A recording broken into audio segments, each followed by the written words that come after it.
Nice to see you again. Please click the bell icon and press the subscribe button if you are new to this site. This will let you know when we add new content. We are going to talk about an interesting and often wrong topic today: how covert narcissists hurt themselves. Allow us to begin.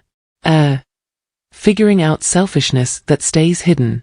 This is something we need to talk about before we talk about how they hurt themselves. Most people think of an overt narcissist as cocky, self-centered, and full of themselves. A hidden narcissist, on the other hand, is more sensitive and quiet. Even if they seem humble, nervous, or even shy on the outside, they have the same big dreams and need for attention as narcissists. They can easily control and trick other people because they often act like victims to get what they want. They may act humble and nice, but this is usually just a trick to make you trust them and fall for their tricks. B. The cycle of covert narcissists who hurt their own lives. 1. Uncertainty and fear of the unknown. Deep down, hidden narcissists have a lot of self-doubt and insecurity. They act humble, but how badly they feel about themselves is hidden. I'm always tense and anxious because of this battle inside me.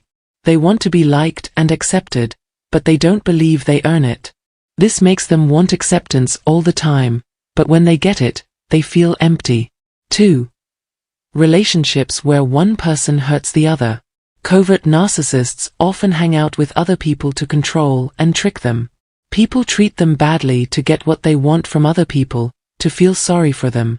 But by their very nature, these partnerships are unstable. When people figure out their tricks, they pull away, leaving the secret narcissist to feel alone and rejected. This makes them feel even worse about how worthless they are, so they keep hurting themselves. 3. Being angry and passive-aggressive. People who are covert narcissists often act passive-aggressively instead of talking about how mad and frustrated they are.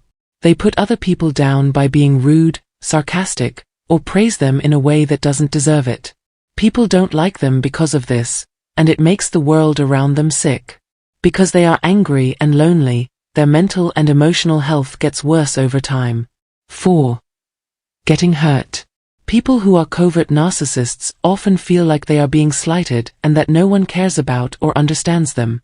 This way of thinking can be used to protect yourself or to keep someone in line. It makes other people feel bad for them and keeps them from taking responsibility for what they did. They don't deal with their problems or make good changes in their lives because they always feel like victims. This makes them hopeless and depressed. 5. Making it hard to do well. Covert narcissists often have big goals but let other people get in the way of their progress. Do not take risks or put yourself in settings where you might not do well because they are afraid of failing and being turned down. They might put things off, make excuses, or hurt themselves to avoid having to face the fact that they might fail. It keeps them from meeting their goals and makes them feel even worse about their flaws. This keeps them stuck in a cycle of self-harm. 6. Being alone with feelings. People who are covert narcissists often feel more and more alone because their dominating and passive-aggressive behavior makes other people avoid them. They don't have anyone to lean on because they can't connect with other people in a good way.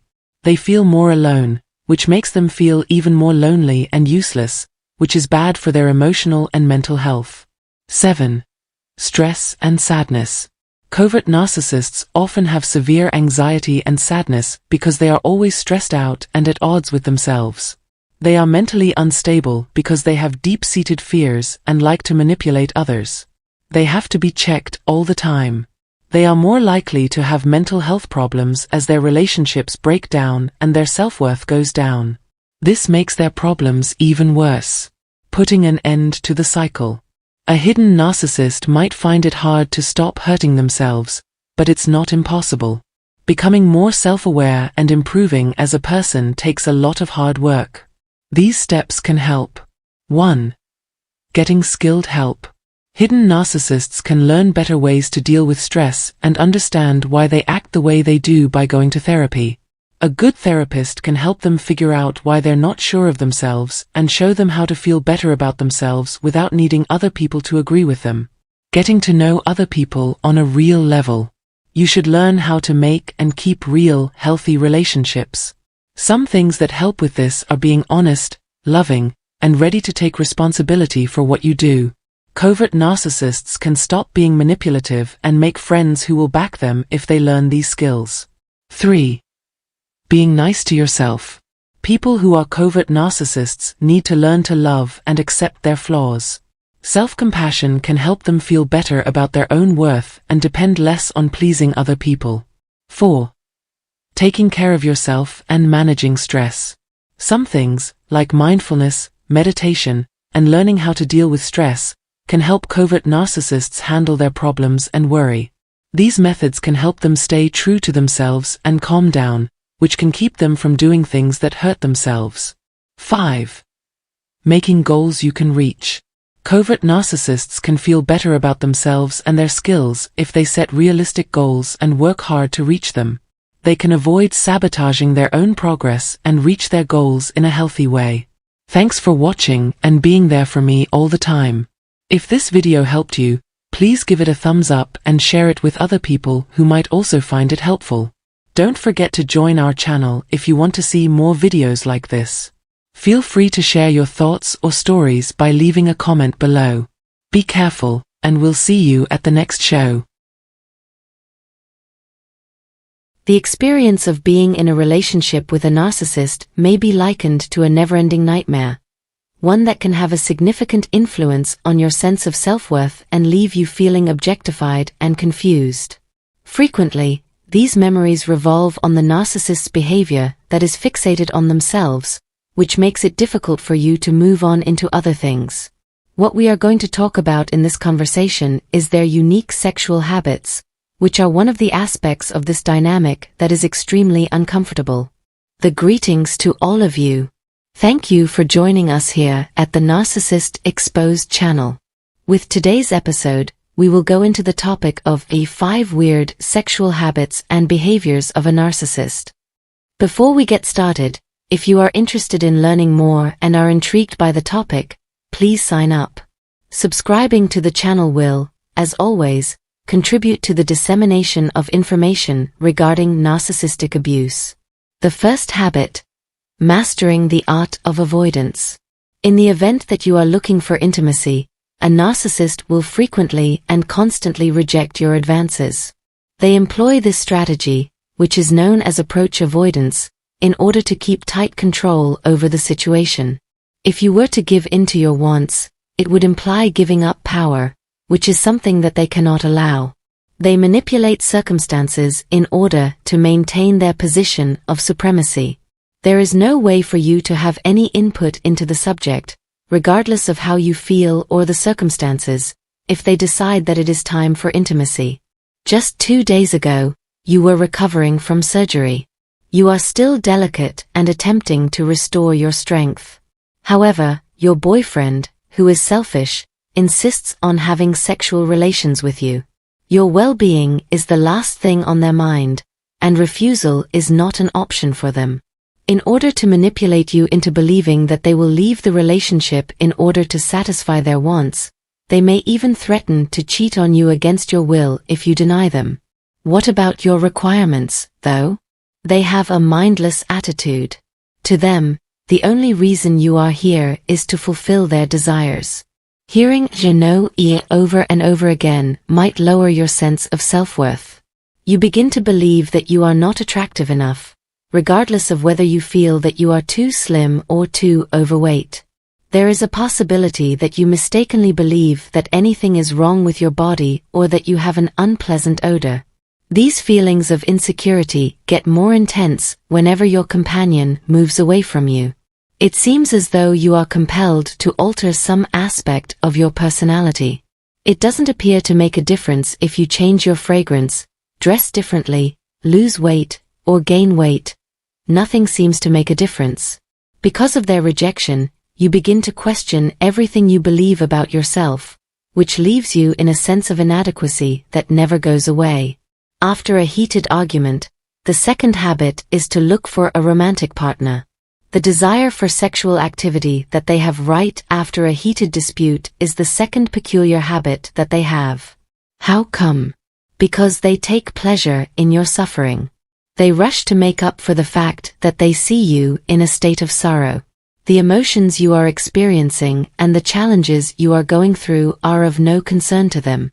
They will not admit that they have done anything wrong, nor will they discuss the cruelty they have shown or the pain that they have caused.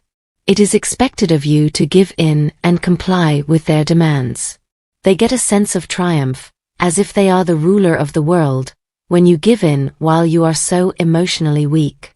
They feel as if they have successfully manipulated your emotions during the entire process. One more cause for this behavior is that they are trying to recover control of the situation. They are aware that their hold on power is beginning to weaken during a conflict, and they cannot afford to lose you, as you are their primary source of supplies. This is especially true if they do not have anybody else to come to for assistance. For this reason, they are attempting to regain their power through sexual activity, which is a form of exploitation. The only thing that exists is a mechanical act that strengthens their power, and there is no actual closeness or connection. A traumatic attachment is formed as a result of the frequent urge for post-conflict sexual activity. When you are confronted with situations like these, your brain is thrown off by the cycle of high and low emotional peaks. Cortisol, adrenaline, and noradrenaline are some of the chemicals that are released by your body in response to stress. These chemicals have an effect on your mood and can cause you to experience a confusing mix of pain and pleasure. Through the use of this disorderly chemical concoction, you are bound to the narcissist, and you remain ensnared in their poisonous web. Dictating sexual positions is the third habit that people have. The drive to exert complete control over every facet of your sexual experiences is the third problematic behavior that they have. Rather than focusing on the preferences or desires of both parties, the focus is entirely on power. Because of the unique way in which narcissists position you, your body is rendered immobile, and you are reduced to the status of a dead doll. They will frequently pin your arms and legs in order to prevent any resistance from occurring, or they will prefer to be on top of you and control your movements. Instead of working with your body, they alter it. This means that any attempt you make to take part in the activity will be immediately terminated with commands such as a no, I don't like that, or stop it.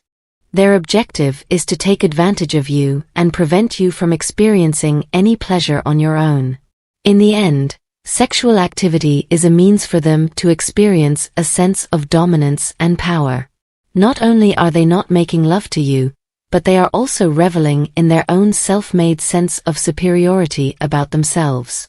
Everything revolves around their ego, and they take great pleasure in the delusion that they are superior and that they have the ability to control you. Increasing the amount of pornography is the fourth habit. An excessive amount of pornographic content is the fourth problematic behavior that they engage in. It is not the purpose of this discussion to debate whether porn is good or evil. It is a problem that they view you as an object and that they derive more pleasure from watching porn than they do from interacting with the actual person who is standing next to them. In spite of the fact that you have not given your agreement, they pick the illusion over reality and strangers above you. Their incapacity to deal with the realities of life is the root cause of their dependence on porn. Whether or not you are willing to watch it with them is irrelevant. The actual connection that you had with them is not present. The fact that they wish to share moments with you does not mean that they should not be open and honest. Being vulnerable is a prerequisite for honesty, yet they abhor the experience of being vulnerable. Instead of engaging with you in a genuine manner, they would rather continue to exist in their own unique fantasy world. The reason they choose porn is not because they do not find you beautiful or because you are not significant. It is their desire for you to believe that. They try to distract themselves from their inability to connect with you by telling you that you are not attractive enough or that you are acting in an inappropriate manner. The reality is that they are unable to fully feel what you are feeling. They either do not have the ability to experience the feelings that they have been repressing, or they do not have the desire to do so. Lack of intimacy is the fifth habit that people have. The fifth and most damaging habit is their unwillingness to participate in actual intimacy, treating your body more like a toy than a treasured partner. This is the fifth and most detrimental habit. Many narcissists may first show you a great deal of affection, which will give the impression that you have a profound and one-of-a-kind connection with them. Due to the fact that they are skilled at crafting a facade that leads you to believe that they are one of a kind, this first intimacy results in you wanting to have a profound sexual relationship with them. Even while they are trying to put you down, they may still show you moments of affection, which will make you feel as though you are desired. On the other hand, they are also able to withdraw this affection, leaving you without any desire for one-on-one connection. This abrupt shift in conduct is a maneuver that was well planned out. The act of withholding sexual activity is a form of manipulation that causes you to question your own attractiveness and worth. On a regular basis, they employ this strategy. Some narcissists go much further than this, absolutely shunning any form of physical proximity and even loathing something as simple as a kiss. It is possible that you will increase their anger if you attempt to kiss them, since they shun any gesture that brings about feelings of vulnerability or emotional connection. A somatic narcissist, on the other hand, may purposefully heighten the sexual chemistry between two people. Despite the fact that this heightened passion does not have any emotional depth, it builds a strong physical link that makes you feel dependent on the other person. It is never about a connection between the two of them. Rather, it is always about them and their body. They will, in general, treat you like an object, making use of your body for their own pleasure and then dumping you after they have achieved their goals. You are left with a hollow physical act that leaves you feeling used, but there is no actual affection or connection between the two of you. If you have had an experience that is comparable to this, or if you find that this resonates with you, please share your opinions in the comments section. Today is over, and that is it. I am appreciative of your hearing. The next time we meet, I will chat to you. As is customary, until that time comes.